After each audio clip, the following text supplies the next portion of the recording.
ដូចជាពុទ្ធបរិស័ទទូទៅទាំងអស់ដែរបើថាចង់បញ្ជាក់អំពីនៃ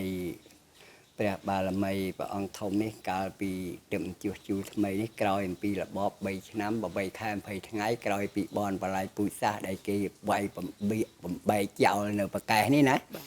បាទនៅក្នុងឆ្នាំហ្នឹង ក្នុងរបប3ឆ្នាំ8ខែ20ថ្ងៃហ្នឹងគាត់បានបល័យបំបែកនៅប្រកែសព្រះអង្គប្រភពព្រះអង្គនេះដល់ក្រោយពីឆ្នាំនោះមកដែលខ្ញុំបានមកទទួលដែលបានដឹកមកតាំងពីរូបចរិតដែលអសររូបចម្លាក់ចរិតទុកដែលក្នុងពីទំនៀមទម្លាប់ពីបរមបារាណមកគឺគាត់បំបិតចោលអស់ដែរមកទៅមកមានដែលនៅក្នុងឆ្នាំ1996នេះដែលនឹងព្រះចៅអធិការរួមនឹងគណៈកម្មការអាចារ្យវត្តទាំងអស់គ្នាបានមូលមតិគ្នាចាប់សាងសង់ឡើងវិញណាបើអញ្ចឹងចាប់សាងសង់នៅក្នុងឆ្នាំ1996ដែលក្រោយពីរបប3ឆ្នាំ8ខែ20ថ្ងៃដែលបនបល័យពូជសាសន៍វាយបំបែកនឹងទៅដល់កសាងហើយអញ្ចឹងពីដើមដូចជាប្រកាសចាស់នេះខ្ទាតទៅដល់នោះក៏ប៉ុន្តែលើកមកត្រង់យកទៅប៉ះ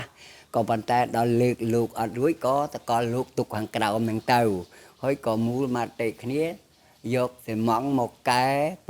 ប្រកែសព្រះអង្គនឹងទៅដល់កែហើយនៅក្នុងឆ្នាំ1996ហ្នឹង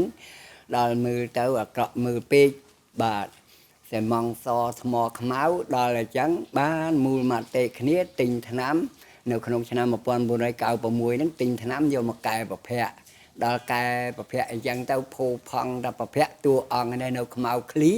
បើអញ្ចឹងទេមូលមតិគ្នាកែទាំងតួអង្គព្រះពុទ្ធទាំងអស់អញ្ចឹងទៅបាទហ្នឹងហើ